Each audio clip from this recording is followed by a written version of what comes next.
그리고 복음이라는 것은 생명의 양식이라는 거예요.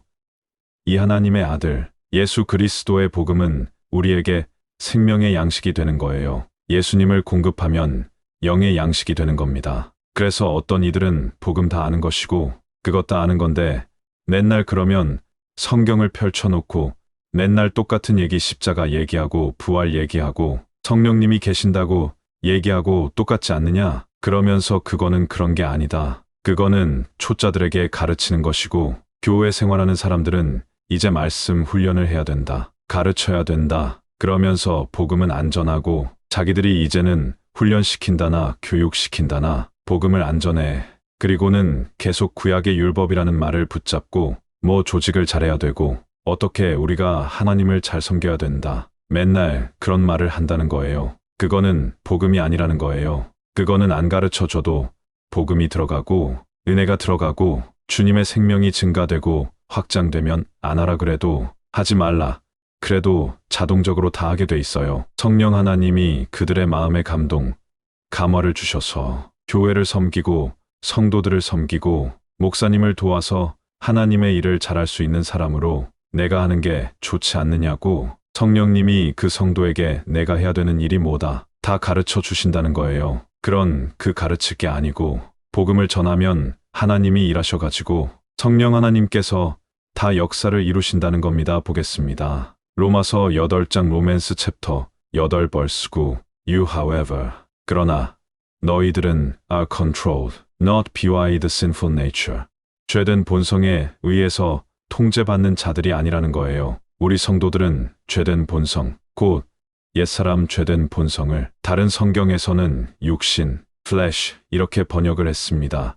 이 육신은 flesh는 다른 게 아니고 옛사람을 말하는 겁니다. 예수님과 연합되지 않는 것은 옛사람이에요. 아담과 관계하는 것이 옛사람입니다. 그런데 이 죄에 대한 본성에 의해서 통제를 받는 것이 아니라는 거예요. 이제는 우리들은 그러니까 믿는 성도들이 누구의 통제를 받아야 돼? 성령님의 통제를 받아야 되는데 이제 2011년판 NIV에서는 govern으로 하는 거요. 성령님의 지배를 받는다 이거요. 통제가 아니라 완전히 지배를 받는 거예요. 성령님이 우리를 다스리는 거예요. 우리 안에 오셔서 단순히 통제하는 그 정도가 아니라 완전히 우리를 다스리신다는 거예요.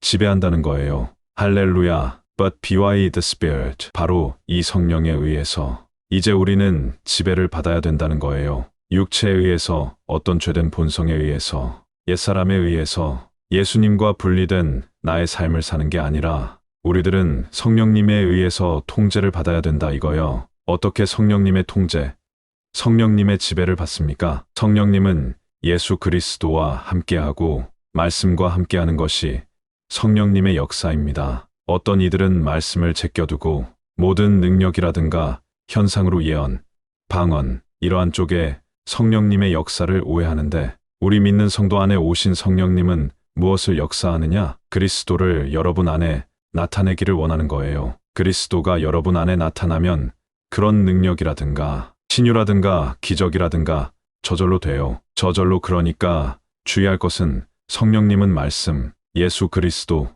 말씀과 예수 그리스도에 집중하고 계신다는 거예요. 그래서 우리가 성령님을 따라 행하려면 성경을 가까이 하고 성경을 읽어야 된다는 거예요. 말씀과 함께 하니까 성령님이 역사하는 거예요. If the Spirit, OF God 보세요. 어떤 사람들, 성령님에 대해서 오해하는 분들은 하나님의 영이 lives in you 성도 안에 살고 계신다면 지금 하나님의 영이 성도 안에 계십니까? 안 계십니까? 그걸 답변해 보세요. 믿는 성도 안에 다 계신다는 거예요. 경험은 다르지만 여러분들이 지금 오늘 우리 예수님을 나의 주님으로 시인하는 것이 여러분이 그렇게 스스로 한 게 아니라니까. 성령으로 말미암지 않고는 예수 그리스도를 주님이라고 할 수 없다고 그랬습니다. 이 세상에 있는 사람들에게 가서 한번 예수님을 주님이라고 고백하라고 그래 보세요. 무엇 때문에 내가 예수님을 주님이라고 고백하느냐고 당장에 반문 나와요. 그런데 우리가 믿음이 좀 작지만 예수님, 나의 주님 이렇게 우리가 시인한다.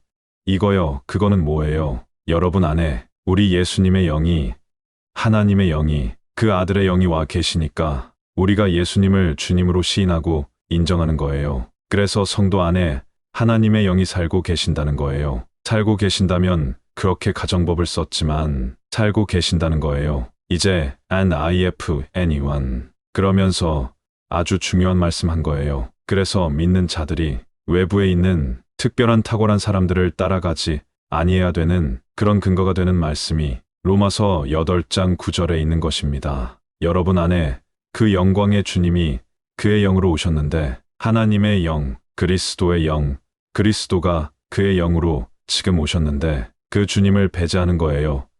뒷전해 주는 거예요. 사람들의 카운셀링을 받는 거예요. 사람들의 어떤 탁월한 고견을 듣는 거예요. 여러분 안에 그 주님이 와 계시는데 그 주님을 제껴버리고 우리 같은 목사라든가 자기 나름대로 성경을 많이 연구하고 알았다는 사람들은 바울처럼 다만 성도들을 우리 예수님께 중매하는 일을 하는 것입니다. 예수님과의 사랑의 관계로 믿는 성도가 이제 얼마 믿는 기간이 짧든지 길든지 간에 우리들은 계속해서 우리 예수님과 성도가 성도를 중매하는 그런 중매자처럼 일을 하는 거예요. 바울처럼 내가 주도권을 가진 게 아니에요. 나는 다만 그 예수님, 사랑의 주님을 성도들에게 소개하고 전달하고 높이고 흠모하도록 성도가 그 예수님을 흠모하도록 우리들은 그분을 소개하는 거예요. 그것이 바로 사도 바울의 사역이고 우리 목사라든가 가르치는 그런 사람들의 사역입니다. 주님을 사모하도록 주님이 성도 안에 와 계시는데 그와 계신 그 주님과 그 영과 성도가 교통할 수 있도록 할렐루야. 그렇게 하는 거예요. 그래서 if anyone does not have the spirit of Christ 만약에 어떤 사람이 그리스도의 영을 가지지 않았다면 그리스도의 영을 모시지 않았다면 자기 안에 그리스도의 영이 없다면 he does not belong to Christ. 그 사람은 그리스도에게 속한 자가 아닙니다. 그러니까 진짜 우리가 예수님을 믿는 사람이라면 내 안에 그리스도가 계신다는 걸 믿어야 됩니까? 믿어야 됩니까? 믿어야 되는 거지.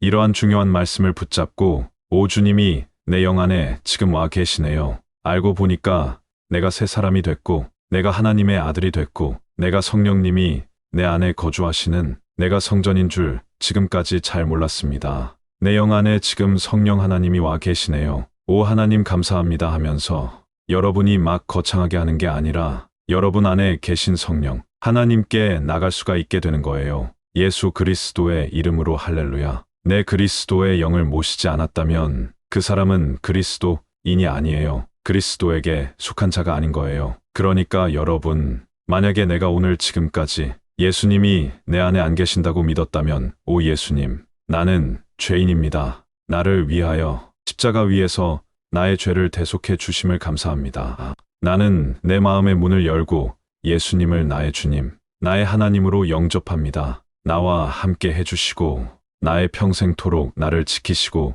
인도하옵소서. 주님이 말씀하신 그 말씀에 내가 순종하며 살 수 있는 그런 하나님의 자녀로 저를 세워주십시오. 그러면서 주님을 시인하고 인정하는 기도를 드리자마자 주님은 만물에 충만하지 아니하냐. 주님은 아니 계신 곳이 없기 때문에 마음 문 열고 주님을 영접하는 순간 여러분 안에 들어가셔서 여러분과 더불어 먹고 마시며 여러분의 인생 전체를 책임져 주시는 선한 목자장이십니다.